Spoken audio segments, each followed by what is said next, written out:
ரொம்ப குயிக்காக அர்ஜென்ட்டாக வந்து பண்ணணும் அப்படின்னா, உப்புமா வந்து குயிக்காக பண்ணலாம். நீங்க ஆல்ரெடி வந்து ரவை ஃப்ரீயா இருக்க டைம்ல வந்து சிம்லயே வச்சு வறுத்து ஒரு இதில போட்டு நல்லா டைட்டா க்ளோஸ் பண்ணி வச்சுட்டிங்கன்னா, ரொம்ப குயிக்காக பண்ணிரலாம்.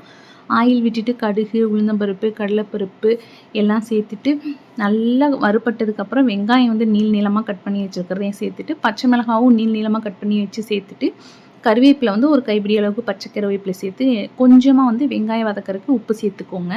எல்லாம் கொஞ்சம் நல்லா வதங்கி வரட்டும். உப்புமாவுக்கு வந்து வெங்காயம் ரொம்ப வதங்க வேண்டியதில்ல. கொஞ்சம் பச்சை பச்சையா இருந்தா தான் வந்து நல்லாயிருக்கும்.